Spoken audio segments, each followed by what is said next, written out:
Hi guys, welcome back to our channel. இன்றைக்கி நம்ம இந்த ட்ராமாவோட 15th பார்ட் தான் பார்க்க போகிறோம். சரி வாங்க, இப்போ நம்ம வீடியோக்குள்ளே போயிடலாம். லாஸ்ட் எபிசோடில் பார்த்தீங்கன்னா ஜேன் அப்பாவோட ஆவி வந்துட்டு பீச்சோட கண்ணுக்கு நல்லாவே தெரிஞ்சிருக்கும் இல்லையா? ஸோ இப்போ இந்த எபிசோட ஸ்டார்டிங்லேயே பார்த்தா அதை பார்த்ததுமே இவன் வந்துட்டு அவர்கிட்ட பேச ட்ரை பண்ணுறான். பட் இவனால் முடியலை.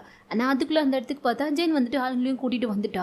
இங்கே என்ன பண்ணுறீங்க, எதுக்கு இங்கே உள்ளே வந்தீங்க, வாங்க வெளியேன்ற மாதிரி சொல்லிட்டு ஆளுங்களை வச்சு வெளியே கூட்டிகிட்டு வந்துட்டா. அங்கே வந்ததுக்கப்புறமா கூட ஹோம் வந்துட்டு நாங்கள் உங்ககிட்ட கொஞ்சம் பேசணும் ஜேன், கொஞ்சம் அலோவ் பண்ணுன்ற மாதிரி கேட்கும்போது எனக்கு உங்ககிட்ட பேசுறதுக்குலாம் எதுவுமே இல்லை. நான் முதல்ல உங்கள் வீட்டுக்கு வேலைக்கு வந்ததுக்கு காரணமே நீங்கள் எங்களுக்கு பண்ண தப்புக்கு பழி வாங்கணுன்றதுக்காக தான். அது இப்போ நடந்து முடிஞ்சிருச்சு. ஸோ இதுக்கப்புறம் எனக்கு உங்ககிட்ட பேசுறதுக்கு எதுவுமே கிடையாதுன்ற மாதிரி சொல்லிட ஹோமுக்கு ஒரு மாதிரி கஷ்டமா இருக்கு. ஸோ அவன் என்ன கேட்குறானா, அப்போ இத்தனை நாளா நம்ம எல்லாரும் சேர்ந்து வேலைலாம் பார்த்துட்டு இருந்தோமே, இப்போலாம் நம்ம ஒரு ஃபேமிலி ஃப்ரெண்ட்ஸாக உனக்கு தோணவே இல்லையா, உனக்குலாம் அப்படி எந்த விதமான ஃபீலிங்ஸுமே இல்லையான்ற மாதிரி கேட்கும் போது இவ இல்லைன்னு சொல்லி உடனே சொல்லிடுறா.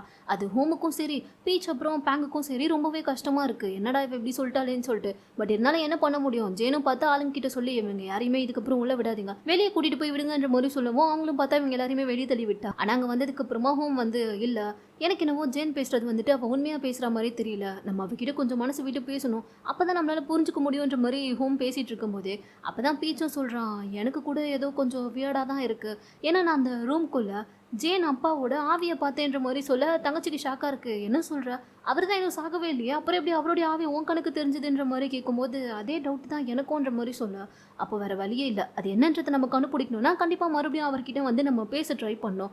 ஆனால் அதுக்கு வந்துட்டு இப்போ உள்ளே போனால் கண்டிப்பாக நம்மளை இவங்க விட மாட்டாங்க. ஸோ அவங்கள டைவர்ட் பண்ணி விட்டுட்டு தான் போகணுன்ற மாதிரி இவங்க ஏதோ ஒரு பிளானை போட்டாங்க போல். ஸோ அதே சமயம் இங்கே பார்த்தா அந்த கம்யூனிட்டி ஆளுங்க எல்லாருமே இவங்க 4 பேருடைய ஃபோட்டோவையும் வச்சுக்கிட்டு இவங்க 4 பேரில் யாராச்சும் ஒருத்தர் நீங்கள் பார்த்தீங்கன்னா கூட உள்ளே விடவே கூடாது, பார்த்த இடத்துல அவங்கள அடிச்சு துரத்தி விடுங்கன்ற மாதிரி சொல்லிட்டு இருக்கும் போதே கரெக்டாக பின்னாடி பார்த்தா எங்களை பற்றியா நீங்கள் பேசிட்டு இருக்கீங்கன்ற மாதிரி பாடிகளும் தங்கச்சியும் வந்து நிற்கிறாங்க. அவங்கள பார்த்ததுமே இந்த கம்யூனிட்டி பீப்புள் காண்டாகிட்டு துரத்திட்டு போக ஆரம்பிக்க இதுதான் இவங்களுக்கு தேவை போல. ஸோ இந்த பக்கம் மக்கள் எல்லாரையுமே டைவர்ட் பண்ணி விட்டுட்டு இந்த சைடு ஜேன் அப்பா இருக்க ரூம்குள்ளே ஹோமும் அப்புறம் பீச்சும் பார்த்தா 2 பேருமே வந்துட்டாங்க. பீச் வந்துட்டு எப்பயுமே ஒரு பேக்கிட்ட எப்படி கம்யூனிகேட் பண்ண ட்ரை பண்ணுவானோ அதே மாதிரி தான் இப்போவும் பண்ணிட்டு இருக்கான். அதே நேரம் இங்கே வெளியே பார்த்தா தங்கச்சியும் பாடிகார்டு ஓடி வந்தாங்களா, ரொம்ப நேரமாக ஓடிட்டு இருக்காங்க போல. இப்போ ஒரு இடத்துல வந்து மூச்சு வாங்கிட்டு நிற்க, என்னப்பா அவங்களாம் நம்மளை துரத்திட்டு வரலன்ற மாதிரி கேட்கும்போது மக்கள் எல்லாருமே பார்த்தாங்க, சுற்றி வலிச்சிட்டாங்க. ஜேனுமே வந்திருக்கா, நீங்கள் என்ன பண்ண ட்ரை பண்ணி இப்போ இதெல்லாம் பண்ணிட்டு இருக்கீங்க, எதுக்கு இப்படிலாம் பண்ணுறீங்கன்ற மாதிரி கேட்டுட்டு இருக்கும்போது தான் இவங்க 2 பேர் மட்டும் இருக்காங்க. பீச்சியும் ஹோமையும் ஆளக்கானுன்றதையும் அவள் பார்க்குறா. ஸோ கண்டுபிடிச்சிட்டா இதை வேணுனே நம்மளை திசை திருப்பறதுக்காக தான் இவங்க இப்படி பண்ணியிருக்காங்கன்னு சொல்லிட்டு. அதனால் அவங்க எங்கே இருப்பாங்கன்னு சொல்லிட்டு அவளும் கரெக்டாக கெஸ் பண்ணிட்டு இங்கே வந்துட்டுருக்கா.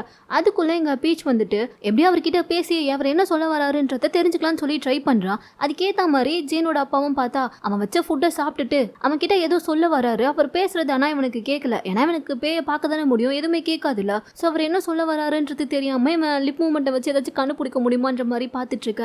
அந்த டைமுக்கு பின்னாடி ஹோமுக்கு வர காதெல்லாம் ரொம்ப வலிக்க ஆரம்பிக்குது. எங்கள் பீச்சும் அவனால முடிஞ்ச அளவுக்கு அவர்கிட்ட பேசலாம்னு சொல்லி ட்ரை பண்ணுறான். பட் எதுவுமே ஒர்க் அவுட் ஆன மாதிரி தெரியல, ஏன்னா அதுக்குள்ளே ஜேன் ஆளுங்களை கூட்டிகிட்டு வந்துட்டா. இப்போ அங்கே வந்ததுமே நீங்கள் எதுக்கு இப்படிலாம் பண்ணிட்டு இருக்கீங்க, வெளியே வாங்கன்ற மாதிரி மறுபடியும் வெளியே இழுத்துட்டு வந்துட்டா. வெளியே வந்ததுக்கு அப்புறமா பீச் வந்துட்டு இந்த மாதிரி உங்கள் அப்பாவோட ஆவையை நான் பார்த்தேன் ஜேன், என்னை நம்புன்ற மாதிரி சொல்ல இவன் நம்பவே மாட்டேங்கிறா. அது எப்படி உன்னால முடியும், என் அப்பா இன்னும் உயிரோடு தான் இருக்காரு, பார்த்தல அவருக்கு ஹார்ட் பீட்லாம் இருக்கு, அப்புறம் எப்படி நீ அவரை பார்த்தேன்ற மாதிரி கேட்கும்போது இல்லை ஜேன் நான் சொல்கிறது உண்மைதான்ற மாதிரி இவன் சொல்கிறான். அப்படின்னா என்ன அர்த்தம், என் அப்பா இறந்து போயிட்டாருன்னு நீ சொல்கிறியா, இதுக்கப்புறம் அந்த மாதிரி சொன்னீங்கன்னா அப்புறம் அவளை தான் பார்த்துக்கோன்ற மாதிரி இவன் பயங்கரமாக டென்ஷன் ஆகுறா. பட் பீச் வந்துட்டு நான் சொல்கிறது உண்மைதான் சொல்லி எவ்வளவோ புரிய வைக்க ட்ரை பண்ணுறான். இப்படியே அவங்க 2 பேரும் மாறி மாறி பேசிட்டு இருக்கும்போது சைடில் ஹோமுக்கா அவனுக்கு மறுபடியும் வந்துட்டு காதெல்லாம் பயங்கரமாக வலிக்க ஆரம்பிக்குது. இப்போ ஒரு கட்டத்தில் ரொம்ப வலிக்க ஆரம்பிக்குது. அப்போ தான் பார்த்தா உள்ளே வந்துட்டு ஜேனோட அப்பா ஏதோ பேச ட்ரை பண்ணுறாரு இல்லையா, அது பார்த்தா இவனுடைய காதுக்கு கேட்குது. ஸோ பீச்சுக்கு எப்படி பேயெல்லாம் கண்ணுக்கு தெரியுமோ அந்த மாதிரி அந்த பேய்ங்க பேசுறது எல்லாமே இப்போ இவனுக்கு வந்துட்டு கேட்க ஆரம்பிச்சிருச்சு போல. அதனால இப்போ அவர் என்ன சொல்கிறாருன்னா, இந்த மாதிரி அதிகமான ஃப்ரெண்ட்ஸை வந்துட்டு நீ உன் கூட வச்சுக்கோன்ற மாதிரி தான் அவர் ஜேன் கிட்ட சொல்ல வராரு போல. ஸோ அந்த விஷயத்த இப்போ இங்கே ஹோம் சொல்லவும் இதை கேட்டதுமே ஜேனுக்கு பார்த்தா ஒரு மாதிரி கண்ணெல்லாம் கலங்க ஆரம்பிச்சிருச்சு. ஏன்னா அவன் அப்பா வந்துட்டு எப்பயுமே இவகிட்ட சொல்கிற வார்த்தை அது. அதை கேட்டதுமே இவளுக்கா ஸோ இப்போ இவங்க சொல்கிறது உண்மைதான் போல, உண்மையாகவே அப்பா இறந்துட்டாரோன்ற மாதிரி தோணுது. பட் இவளால் அதை ஏற்றுக்கவும் முடியல, நம்பவும் முடியல. அதனால இவ பாட்டுக்கு கோவத்தில் ஹோம போட்டு அடிக்க ஆரம்பிச்சிடுறா. இப்போ எதுக்கு நீ இது இப்படி சொன்ன, யார் உங்ககிட்ட இதை சொன்னான்ற மாதிரி கேட்கும்போது இந்த வாய்ஸ் எனக்கு கேட்குது, யாரோ உள்ள இருந்து பேசுகிற மாதிரி கேட்குது, ஆனால் யாருன்றது தெரியலன்ற மாதிரி அவன் சொல்ல இவ அவ்வளோதான் பயங்கரமாக உடஞ்சு அழுகவே ஆரம்பிச்சிட்டா. ஏன்னா இவளுக்கு நல்லா தெரியும் இதை சொன்னது வந்துட்டு அவளுடைய அப்பா தான் சொல்லி. ஸோ அதனால இவ அப்படி உட்காந்து ஃபீல் பண்ணி அழுதுகிட்டே இருக்கும்போது அந்த டைமில் திடீர்னு பார்த்தா பவர் கட் ஆகுது. என்னடா திடீர்னு பவர் கட் ஆயிடுச்சுன்ற மாதிரி பார்த்துட்டு இருக்கும்போது வெளியே பார்த்தா ஏதோ ஃபயர்னு சொல்லிட்டு எல்லாருமே கத்துறாங்க. ஸோ அப்போ தான் நமக்கு காமிக்கிறாங்க எவனோ ஒருத்தன் பார்த்தா வேணும்னே அங்கே இருக்க ஒரு ரூமில் வந்து நெருப்பு கொளுத்தி போட்டுட்டு இவங்க ஒரு டாக்குமெண்ட் வச்சிருப்பாங்க இல்லையா, இந்த டாக்குமெண்ட் இருந்தால் தான் இந்த கேஸில் வந்துட்டு நம்ம வின் பண்ண முடியும்னு சொல்லிட்டு ஜெயின் கூட அதை லாக்கரில் வச்சு பூட்டியிருப்பாளே, அதை பார்த்தா எவனோ ஒருத்தன் இவங்க கண்ணு முன்னாடியே எடுத்துக்கிட்டு அங்கேருந்து ஓடிடுறான். இதை அங்கே பார்க்குற எல்லாருமே இது எல்லாமே உங்களுடைய வேலை தானே, இப்படி வேணும்னே அந்த டாக்குமெண்ட்டை திருடுறதுக்கு தானே நீங்கள் இவ்வளோ பிளான் போட்டு பண்ணியிருக்கீங்கன்ற மாதிரி கேட்டு ஹோமை போட்டு பயங்கரமாக அடிக்க ஆரம்பிச்சிடுறாங்க. பீச்சுக்கா ப்ளீஸ் ப்ளீஸ் அவனை அடிக்காதீங்கன்ற மாதிரி சொல்லிகிட்டே இருக்கான். ஜெயின் ப்ளீஸ் நீயாச்சும் சொல்லு, அவங்க ஆளுங்க தானே அடிக்க வேணும்னு சொல்லுன்ற மாதிரி அவன் எவ்வளவோ கெஞ்சுறான். பட் ஜெயின் ஒரு பக்கம் அழுதுகிட்டே நின்றுட்டுருக்கா. அவளுக்கு பாவமாக தான் இருக்குது, பட் இருந்தாலும் என்ன பண்ணுறதுன்னு தெரியாமல் அவள் அப்படியே அழுதுகிட்டே நின்றுட்டுருக்கா. பட் கரெக்டாக அந்த டைம்னு பார்த்து உள்ள ஜெயினோட அப்பா இருக்கார் இல்லையா, ஸோ அவருடைய ஹார்ட் பீட் வந்துட்டு அப்படியே ஸ்டாப் ஆன மாதிரி அங்கே அந்த மிஷின்லேருந்து சவுண்டு கேட்க ஆரம்பிச்சிடா. உள்ள வந்து இவ பார்த்ததும் பயங்கரமாக ஃபீல் பண்ணி அழுகிறா. ஆனால் அப்போ கூட ஹோம் வந்துட்டு சும்மா இல்லை, அவருக்கு வந்துட்டு சிபிஆர் பண்ணுறதுக்காக அவர் நெஞ்சு போழிச்சு அழுத்திட்டு இருக்கான். அவனும் எவ்வளவோ ட்ரை பண்ணுறான். ஆனால் இதெல்லாம் பார்க்கும்போது இவளுக்கு ரொம்ப கஷ்டமாக இருக்குது. அப்படியே உட்காந்து அங்கே அழுக ஆரம்பிச்சிடுறா. அப்போ தான் இவன் நிறைய விஷயங்களை யோசிச்சுமே பார்க்குறா. ஆக்சுவலாக இவன் வந்துட்டு ஹோமோட வீட்டில் போய் வேலைக்கு சேர்ந்ததுக்கு அப்புறமா அங்கே நடக்கிற எல்லா விஷயத்தையுமே வந்துட்டு எப்பயுமே அவங்க அப்பா கிட்ட பேசிட்டு இருப்பா போல. அவருக்கு கேட்காதுதான், பட் இருந்தாலும் இவ எப்பயுமே வந்துட்டு அவங்க அப்பா மட்டும்தான் அவளுக்குன்னு இருக்க ஒரே ஃப்ரெண்டு. அதனால அங்கே நடக்கிற விஷயம், இவங்க அப்பப்போ பேய் பிடிக்க போகிறது, அங்கே நடக்கிற காமெடின்னு சொல்லிட்டு எல்லாத்தையுமே டெய்லியும் வந்து அவர் கூட பேசிக்கிட்டு அப்படியே சாப்பிட்டுட்டு இருப்பா போல. ஸோ அதையெல்லாம் இப்போ யோசிச்சு பார்த்ததும் இதுக்கப்புறம் எனக்கு பேசுறதுக்கு யார் பார்ப்பான்னு சொல்லிட்டு இவ பயங்கரமாக ஃபீல் பண்ணி அழுக ஆரம்பிச்சிடுறா. அப்போதான் நமக்கு இன்னொரு விஷயத்தையுமே காமிக்கிறாங்க. ஆக்சுவலாக ஹோமுக்கு ஆக்சிடென்ட் ஆன இடத்துல இவ அங்கே இருந்திருப்பா இல்லையா. ஸோ அதை ஃபர்ஸ்ட் பார்க்கும்போது இவளுக்கு வந்துட்டு பெருசாக எதுவுமே தோணிருக்காது அவனுக்கு ஹெல்ப் பண்ணணும்லாம். ஆனால் என்ன இருந்தாலும் ஹோம் வந்துட்டு கொஞ்சம் நல்லவன் சொல்லி இவன் அவன் கூட இத்தனை நாள் பழகினதுல கொஞ்சம் புரிஞ்சு வச்சுட்டு இருந்திருப்பா இல்லையா. அதில் கொஞ்சம் பரிதாபப்பட்டு இவ தான் பார்த்தா ஆம்புலன்ஸ்க்கு கால் பண்ணி இந்த மாதிரி ஆக்சிடென்ட் நடந்திருக்குன்றதையே சொல்லியிருப்பா போல. ஸோ அது எல்லாத்தையுமே கூட வந்து இவங்க அப்பா கிட்ட சொல்லியிருப்பா. இந்த மாதிரி அவன் ஆக்சிடென்ட் ஆகி இருக்கிறத பார்க்கும்போது ஃபர்ஸ்ட் எனக்கு சந்தோஷமா தான்ப்பா இருந்துச்சு, ஆனால் அப்புறமா என்னன்னு தெரியல, எனக்கு வந்துட்டு அவன் அந்த மாதிரி ஒரு நிலைமையில பார்க்கும்போது ரொம்ப கஷ்டமா இருந்துச்சு. ஸோ அதனால நான் அந்த ஆம்புலன்ஸ்க்கும் கால் பண்ணி சொல்லிட்டு வந்தேன்ற மாதிரிலாம் அவங்க அப்பா கிட்ட பேசிட்டு இருந்திருப்பா. அது எல்லாமும் இப்போதான் இவன் நினைச்சு பார்க்குறா. அது மட்டும் இல்லாமல் இவன் ஸ்கூல் படிச்சுட்டு இருக்கும்போது எப்பயுமே பார்த்தா அவங்க அப்பா தான் சாக்லேட் பண்ணுவார்ல. ஸோ எப்போ பாரு ஏதாச்சும் ஒரு சாக்லேட்டை சாப்பிட்டுட்டே இருப்பா. ஆனால் இவ அதிகமாக சாக்லேட் சாப்பிடவே கூடாது, ஏன்னா அவளுக்கு பல்லில் ஏதோ பிரச்சனை இருக்கு போல. ஸோ அவங்க அப்பா திட்டிகிட்டே இருப்பாரு.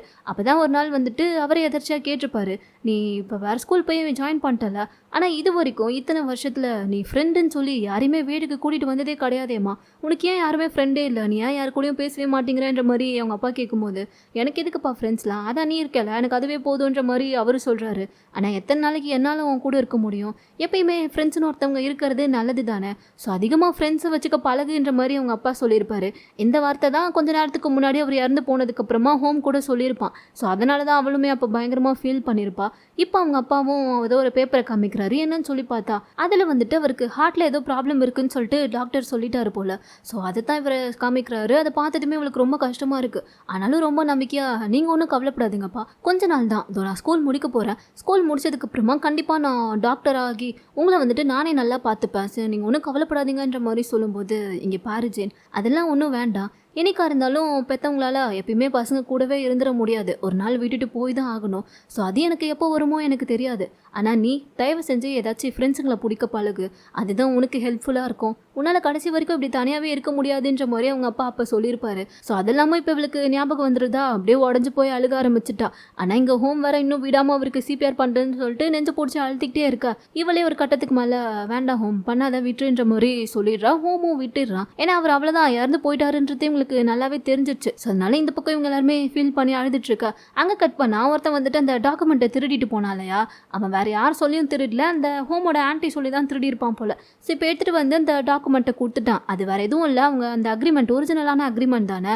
ஸோ அதை இப்போ கொடுத்துட்டு, இந்தாங்க மேடம், திருடுறதுக்கு கொஞ்சம் கஷ்டமாக தான் இருந்துச்சு, பட் நான் எடுத்துகிட்டு வந்துட்டேன்ற மாதிரி கொடுக்க, ரொம்ப சூப்பர், இந்த அதுக்கான பணம்ன்ற மாதிரி அவங்க பணத்தை கொடுத்துட்டு அதுக்கப்புறமா அவன் போகும்போது ஏதோ ஒரு பிரேஸ்லெட்டையும் கொடுக்குறாங்க. அவன் பார்த்துட்டு எதுக்கு மேடம் இதுன்ற மாதிரி கேட்கும்போது, நீ சாகக்கூடாதுன்னு நினச்சின்னா இதை கையில் போட்டுட்டு போன்ற மாதிரி சொல்லிட்டு அவங்க பாட்டுக்கு அந்த டாக்குமெண்ட்டை வாங்கிட்டு அங்கேருந்து போயிட, இவன் அதை பெருசாகவே எடுத்துக்கலாம், அப்படியே அந்த பிரேஸ்லெட்டை கீழே போட்டுட்டு அவன் பாட்டுக்கு அங்கேருந்து போயிட. போன கொஞ்ச நேரத்துலேயே பார்த்தா இவன் அப்படியே ஆக்சிடென்ட் ஆகி அங்கே கீழே விழுந்து கிடக்குறான். அந்த டைமுக்கு பக்கத்தில் ஜேனோட அப்பா ஆவியா யாருன்றது தெரியல, யாரோ ஆவி நிற்கிற மாதிரி மட்டும் நமக்கு காமிக்கிறாங்க. அப்படியே இங்கே கட் பண்ணால் ஜேன் அப்பாவோட பாடியை வந்துட்டு ஆம்புலன்ஸில் ஏற்றி அனுப்பிட்டாங்க போல. அதுக்கான ப்ரொசீஜர்லாம் முடிஞ்சதுக்கப்புறமா இவன் அப்படியே திரும்பி பார்க்குறாங்க. ஹோம் வந்துட்டு அப்படியே ரொம்ப டயர்டாக உட்காந்து தூங்கிட்டு இருக்கான். இவளுக்கே பாவமாக இருக்குது. அப்போ அங்கே வர தங்கச்சி வந்துட்டு அவன் காலையிலேருந்து எதுவுமே சாப்பிடாம அலைஞ்சிட்டே இருந்தானா, அதனால தான் இப்படி டயர்டில் தூங்குறான் போலன்ற மாதிரி சொல்லவும், சரி வாங்க சாப்பிடலான்ற மாதிரி எல்லாருமே ஒன்றா தான் உட்காந்து சாப்பிட ஆரம்பிக்கிறாங்க. அப்போ தான் ஜேனுக்கு வந்துட்டு ஒரு மாதிரி குற்ற உணர்ச்சியாக இருக்கா. ஸோ அதனால கேட்குறா, நான் உங்களுக்கு கூடவே இருந்து உங்களுக்கு அகேன்ஸ்டாக இவ்வளோ வேலை இப்போ பண்ணியிருக்கானே, அதனால உங்களுக்கு என் மேலே எந்த கோவமும் இல்லையான்ற மாதிரி கேட்கும்போது, சாச்சா கோவம்லாம் இல்லை, அது மட்டும் இல்லாமல் நீ எங்களோட ஃப்ரெண்ட் ஆச்சு, நாங்கள் எப்படி ஹோம் மேலாம் கோவப்பட முடியுன்ற மாதிரி பீச்சும் சொல்ல இவளுக்கு இது கேட்கும் போது சந்தோஷமாக தான் இருக்குது. ஸோ அப்போ ஹோம் என்ன சொல்கிறான்னா, கரெக்டு, நான் வர என் தாத்தாவுக்கு வந்துட்டு எங்கள் குடும்பத்து மேலே இருக்க சாபத்தெல்லாம் போக்கி காட்டுவேன்னு ப்ராமிஸ்லாம் பண்ணியிருக்கேன், அது உனக்கு தெரியுமான்ற மாதிரி கேட்க இப்போ ஒரு மாதிரி வித்தியாசமாக பார்க்குறா. எது தாத்தாவா, அவர் தான் இறந்து போயிட்டாரேன்ற மாதிரி கேட்கும்போது, ஆமாம் எனக்கு ஆக்சிடென்ட் ஆச்சுல, அப்போ என்னுடைய இதய துடிப்பு கொஞ்ச நேரம் நின்றுச்சு, அந்த டைமில் தான் நான் போய் மீட் பண்ணேன் என் தாத்தாவான்ற மாதிரி சொல்லும்போது இவ பயங்கரமாக சிரிக்கிறா. என்ன நீ என்னை நம்பலையான்ற மாதிரி கேட்கும்போது, இல்லைப்பா நான் நம்புறேன்ற மாதிரி இவ சொல்லிட்டு இருக்கா. அப்படியே எல்லாரும் ஜாலியாக சிரித்து பேசிகிட்டு இருக்கும்போது தான் ஹோம் வந்துட்டு எல்லாம் ஓகே தான், ஆனால் எனக்கு என்ன டவுட்டுன்னா, நம்ம பேசிகிட்டு இருக்க டைமில் ஒருத்தன் வந்து அந்த டாக்குமெண்ட்டை திருடிட்டு போனானே, அவன் யாராக இருப்பான், எதுக்கு அவன் அந்த டாக்குமெண்ட்டை திருடிட்டு போயிருப்பான்ற மாதிரி கேட்கும்போது தான் இந்த பக்கம் அந்த ஆன்டி கையில் அந்த டாக்குமெண்ட் இருக்கிறத நமக்கு காமிக்கிறாங்க. இந்த விஷயம் இன்னும் ஹோமுக்கு தெரியாதுல்ல, ஸோ அதனால தான் அவன் யோசிச்சுட்டு இருக்கான். ஆனால் அதை கேட்டதுமே ஜேன் பார்த்தா ஒரு மாதிரி சோகமாயிடுறா. இதை நோட் பண்ணுற தங்கச்சி வந்துட்டு என்னாச்சுன்ற மாதிரி கேட்கும்போது, எனக்கு என்னவோ இப்போ கொஞ்ச நேரத்துக்கு முன்னாடி ஹோம் சொன்னால அவன் தாத்தா வந்துட்டு ஏதோ ஃபேமிலி சாபத்தை பற்றி சொன்னாருன்னு சொல்லிட்டு, அது வந்து எங்கள் கம்யூனிட்டி கொடுத்த சாபமாக இருக்காதோன்னு எனக்கு தோணுதுன்ற மாதிரி சொல்லும்போது ஹோமுக்கு பார்த்தா திடீர்னு வந்துட்டு மறுபடியும் அவனுக்கு காதெல்லாம் வலிக்கும்ல, அந்த மாதிரி பயங்கரமாக வலிக்க ஆரம்பிக்குது, அவனால் தாங்கவே முடியலை, அப்படியே கீழே விழுந்து கத்திட்டு இருக்கான். இவங்களாம் அதை பார்த்துட்டு என்னாச்சுன்ற மாதிரி பதறிட்டு இருக்கா. ஒரு கட்டத்தில் அவன் மயக்கம் போட்டே விழுந்துடுறான். அப்போ தான் நமக்கு இந்த பக்கம் அந்த ஆன்ட்டியை காமிக்கிறாங்க. அந்த ஆன்ட்டி சூனியக்காரியா என்னன்றது தெரியலை, அவங்க பாட்டுக்கு ஏதோ ஒரு இருட்டறையில் உட்காந்துக்கிட்டு ஏதோ ப்ரேயர்லாம் பண்ணிட்டு ஏதோ பண்ணிட்டு இருக்காங்க, வித்தியாசமாக மந்திரம் பண்ணுற மாதிரி. ஆனால் அது என்ன ஏதுன்றதுலாம் நமக்கு தெரியலை. ஸோ அதோட சைடு எஃபெக்ட்ஸ் தான் இங்கே ஹோமுக்கு இப்படி ஆகுதான்றதும் புரியலை. ஒரு வழியாக இங்கே ஹோமை வந்துட்டு ஹாஸ்பிட்டல் கூட்டிகிட்டு வந்து சேர்த்துட்டாங்க போல். இப்போ அவன் மயக்கத்தில் இருக்கும்போது கூட அவன் தாத்தாவை மீட் பண்ணும்போது அவர் சொல்லியிருப்பார்ல, எப்படியாச்சும் நம்ம ஃபேமிலியோட கேர்ஸை மட்டும் நீ எடுத்து விட்டுடுறான்னு சொல்லிட்டு, அதுதான் அவனுக்கு திரும்ப திரும்ப காதில் கேட்டுகிட்டே இருக்குது. ஸோ அதை அப்படியே கேட்டுகிட்டே அவன் திடீர்னு காணும் போலிக்க பீச் வந்துட்டு இவன் பக்கத்துலேயே மூஞ்சி வச்சுட்டு இருந்திருப்பானா, பயந்து போய் இவன் எழுந்துக்குவோம். ரெண்டு பேரும் பார்த்தா மண்டிலே டங்கு டங்குன்னு இடிச்சிக்கிறானுங்க. ஏண்டா மயக்கமாக இருக்கவன் கிட்ட வந்துட்டு யாராச்சும் இப்படி மூஞ்சை காட்டிட்டு இருப்பாங்களான்ற மாதிரி கேட்கும்போது, நீ ஏதோ தூக்கத்தில் கனவு கண்டு பயப்படுற மாதிரி இருந்துச்சு, அதான் என்னன்னு சொல்லி பார்க்கறதுக்காக கிட்ட வந்தா, சரி இப்போ உனக்கு ஓகேவா, உன் காது இன்னும் வலிக்குதான்ற மாதிரி கேட்கும்போது, ஆமாம் காதுக்குள்ள ஏதோ எனக்கு சவுண்டு கேட்டுகிட்டே இருக்கு, ரொம்ப வலிக்குதுன்ற மாதிரி இவன் சொல்ல, அப்போது என்ன மாதிரியான சவுண்டு கேட்குதுன்னு கொஞ்சம் சொல்லுன்ற மாதிரி பேச்சு கேட்கும்போது, அது வந்துட்டு ஒரு மாதிரி கீச் கீச்சுன்னு ஏதோ சொயின்னு சவுண்டு கேட்டுகிட்டே இருக்குது. இந்த செவரெல்லாம் ஒருத்தவங்க சுரண்டிகிட்டே இருந்தால் நமக்கு ஒரு மாதிரி சவுண்டு கேட்கும்ல, அப்படி தான் கேட்குதுன்ற மாதிரி சொல்லுவோம். அதை கேட்டதுமே பீச் வந்துட்டு, அப்போனா உனக்கு வந்துட்டு ஒரு சூப்பர் நேச்சுரல் பவர் வந்துடுச்சுன்னு எனக்கு தோணுதுன்ற மாதிரி சொல்கிறான். எது சூப்பர் நேச்சுரல் பவரா புரியலையன்ற மாதிரி இவங்கெல்லாம் கேட்கும்போது, ஆமாம் இங்கே இந்த ரூமில் ஒரு பையன் வந்துட்டு செவத்தை சொரண்டிக்கிட்டே நின்றுட்டுருக்கான்ற மாதிரி காமிக்க, ஆக்சுவலாக அங்கே ஒரு பேய் பையன் வந்துட்டு சும்மா செவரை சொரண்டிக்கிட்டே நின்றுட்டுருக்கான் போல், குட்டி பையன். அந்த சவுண்டு தான் வந்துட்டு இவனுக்கு இங்கே கேட்டுகிட்டே இருந்திருக்கு. ஸோ அதை பார்த்ததும் இவங்கெல்லாம் கத்த ஆரம்பிச்சிடுறாங்க, என்ன சொல்கிறேன்ற மாதிரி. அப்புறம் தான் இவனுக்கே புரியுது, அப்போனா நீ என்ன சொல்ல வரேன்ற மாதிரி கேட்கும்போது, கரெக்டு தான், எனக்கு எப்படி பேயெல்லாம் கண்ணுக்கு தெரியுதோ அதே மாதிரி உனக்கு வந்துட்டு பேய்ங்க கொடுக்குற சவுண்டு அவங்க பேசுகிறதுலாம் கேட்க ஆரம்பிச்சிருச்சு.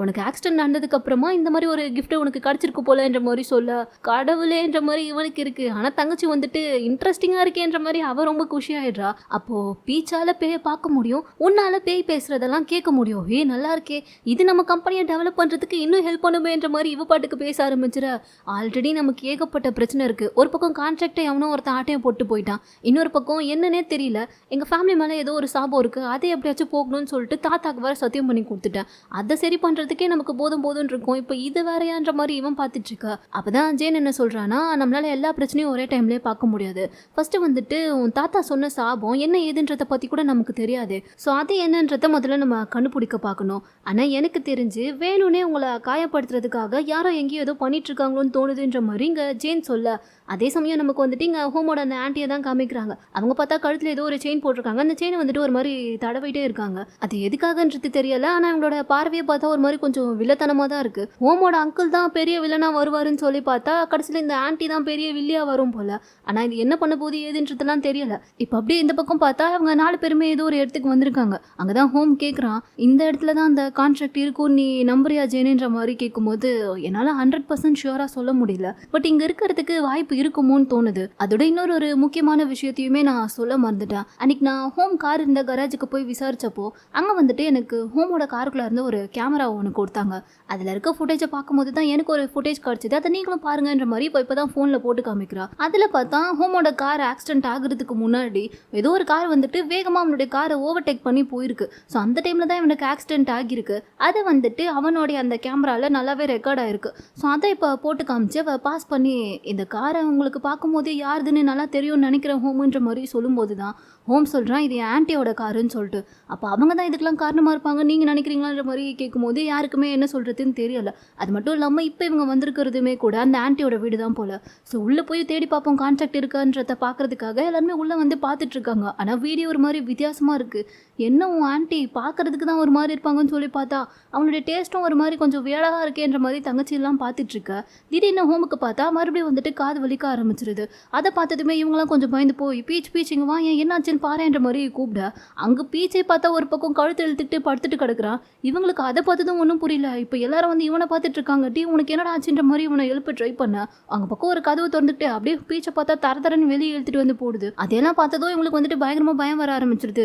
இந்த இடத்துல ஏதோ விசித்திரமாக நடக்குது, இங்கே இருக்கிறது நம்மளுக்கு சேஃப் கிடையாது, ஸோ இங்கேருந்து முதல்ல போகலான்ற மாதிரி பார்த்துட்டு இருக்க. அந்த டைமில் ஜேன் மட்டும் பார்த்தா அங்கே ஏதோ ஒரு விஷயத்த வந்து ஃபோட்டோ மட்டும் எடுத்து வச்சுக்கிறா. இப்போ ஒரு வழியாக வந்துட்டு இவனை ஹாஸ்பிட்டல்லாம் கூட்டிகிட்டு போகல, வீட்டுக்கு தான் கூட்டிகிட்டு வந்திருக்காங்க போல். ஏதோ தண்ணியெல்லாம் தெரிச்சு எழுப்பும் போது அங்கே எப்படி ஹோம் வந்துட்டு மயக்கத்தில் இருக்கும்போது ஹோம் பீச் போயிட்டு கிட்ட பார்த்துட்டு இருப்பானா, அதே மாதிரி இங்கே ஹோம் பார்த்துட்டு இருக்க. மறுபடியும் 2 பேரும் டங்குன்னு இடிச்சிக்கிறானுங்க. ஏன்டா இப்படி பண்ணுறீங்கன்ற மாதிரி தங்கச்சியெல்லாம் பார்த்துட்டு இருக்கும்போது தான் ஹோம் வந்துட்டு அங்கே உனக்கு என்ன நடந்துச்சுன்றதையே கேட்குறான். ஆக்சுவலாக அப்போ தான் பார்த்தா பீச் வந்துட்டு என்னன்றதையே சொல்கிறான். ஆக்சுவலாக அந்த வீட்டுக்குள்ளே போனதுக்கப்புறமா எல்லாரும் ஒரு பக்கமாக அந்த கான்ட்ராக்டை தேடி சுற்றி பார்த்துட்டு இருக்கும்போது இவனும் அப்படி தான் பார்த்துட்டு இருந்திருப்பான். அந்த டைமில் தான் கரெக்டாக பார்த்தா ஹோமுக்கு வந்துட்டு காது வலிக்கவும் தங்கச்சி வந்து பீச்சிங்க கொஞ்சம் வாயன்ற மாதிரி கூப்பிட்டுருப்பா. இவனும் அந்த சவுண்டு கேட்டுட்டு போகலான்னு சொல்லி திரும்பி பார்த்தா அவனுக்கு எதிர்க்க வந்துட்டு ஒரு 6-5 பேய் வந்துட்டு அப்படியே முகத்தெல்லாம் மூடிக்கிட்டு ஏதோ துணியெல்லாம் போட்டு மூடிட்டு அவன் முன்னாடி நின்றுட்டு இருந்திருக்கும். இவன் பார்த்தது ஒரு நிமிஷம் பயந்துருப்பான். சரி பேய் தானே வழக்கம் போல் அது நம்மளை என்ன பண்ணிட்டு போகுதுன்ற மாதிரி இவன் நின்றுட்டு இருக்கும் போதே திடீர்னு அதுங்கெல்லாம் பார்த்தா இவன் கழுத்து பிடிச்சி அப்படியே நெரிச்சு அங்கேருந்து இழுக்க ஆரம்பிச்சிருக்கும். ஸோ அதனால தான் அவனுக்கு அந்த இடத்துல அந்த மாதிரி ஆயிருக்கு போல. ஸோ அந்த விஷயம் எல்லாத்தையுமே இப்போ இவங்க கிட்ட சொல்லிட்டு அங்கே நான் பார்த்தது எல்லாமே வந்துட்டு எப்பயும் நான் பார்க்குற மாதிரி சாதாரண கோஸ்ட்டாக தெரியல, ஒரு வேளை உன் ஆண்டி எதுவும் எனக்கு சூனியங்கனையும் வச்சிட்டாங்களான்ற மாதிரி பார்த்துட்டு இருக்கும் போதே ஜேன் வந்துட்டு அதுக்கும் வாய்ப்பு இருக்குது, இப்போ தான் வந்துட்டு என் கேள்விக்கான பதில் எனக்கு கிடைச்ச மாதிரி தெரியுதுன்ற மாதிரி சொல்கிறா. என்ன கேள்வி உனக்குள்ளே அப்படி இருந்துச்சுன்ற மாதிரி தங்கச்சி கேட்கும்போது தான் எதுக்காக உங்கள் ஃபேமிலியோட எல்லா ப்ராப்பர்ட்டிஸ்லையுமே ஏதோ ஒரு பேய் இருந்துகிட்டே இருந்துக்கு, அதுக்கு என்ன காரணமாக இருக்குன்ற மாதிரி இப்போ ஏதோ ஒரு விஷயத்த சொல்ல வரா. பட் அதுக்குள்ளே வந்துட்டு பீச்சுக்கு யாரோ கால் பண்ணுறாங்க. வேறு யாரும் கிடையாது, ஸ்டார்டிங்கில் இவனோட ஃப்ரெண்டுக்கு வந்துட்டு இவன் பேய் ஓட்டி கொடுத்துருப்பான்ல, ஃபஸ்ட்டு அங்கேருந்து தானே இவன் அந்த பேய் ஓட்டுறதையே ஸ்டார்ட் பண்ணியிருப்பான். அந்த ஃப்ரெண்டு பெஸ்ட் இருக்கானே அவன் தான் போல். ஸோ அவன் தான் கால் பண்ணியிருக்கான். என்னடா விஷயன்ற மாதிரி பீச் கேட்கும்போது எங்கள் வீட்டில் வந்துட்டு மறுபடியும் ஏதோ விசித்திரமாக நடக்கிற மாதிரி தெரியுதுடான்ற மாதிரி அவன் சொல்கிறான். ஏன் என்னாச்சுன்ற மாதிரி கேட்கும்போது எனக்கு என்னவோ இந்த வீட்டில் இப்போ நான் மட்டும் தனியாக இருக்கிறதா எனக்கு தோணலை, யாரோ இருக்க மாதிரியே ஃபீல் ஆகுதுன்ற மாதிரி சொல்லும்போது நீ என்ன சொல்ல வர, ஒரு வேளை நான் அன்றைக்கி ஓட்டி விட்டேனே அந்த பேய் திரும்ப வந்துச்சுன்னு சொல்ல வரியான்ற மாதிரி கேட்கும்போதே இல்லை எனக்கு அப்படி ஃபீல் ஆகலை, வேறு ஏதோ ஒன்று இருக்குன்ற மாதிரி சொல்லிட்டு இருக்கும்போதே அவனுக்கு இரும்பல்லாம் வருது. அதுவும் இல்லாமல் எனக்கு கொஞ்சம் ஸ்ட்ரேஞ்சாக வேறு ஃபீல் ஆகுதுடா, இருமல் வருது, தொண்டெல்லாம் வலிக்குது, நான் எப்பயுமே வீடை க்ளீனாக தான் வச்சுப்பேன், ஆனால் இப்போ எனக்கு ஏதோ ஒரு மாதிரியா இருக்குன்ற மாதிரி அவன் சொல்லிட்டு இருக்கும்போது திடீர்னு பார்த்தா ஃபோன் கட் ஆகிடுச்சு. இவனும் என்னன்னு கேட்டுகிட்டே இருக்கான். ஆனால் அதுக்கு அப்புறம் எதுவுமே கேட்கல. ஆனால் அதுக்குள்ளே இங்கே ஜேனுக்கு பார்த்தா அப்படியே ஏகப்பட்ட மெசேஜ் லைனாக வந்துட்டே இருக்குது.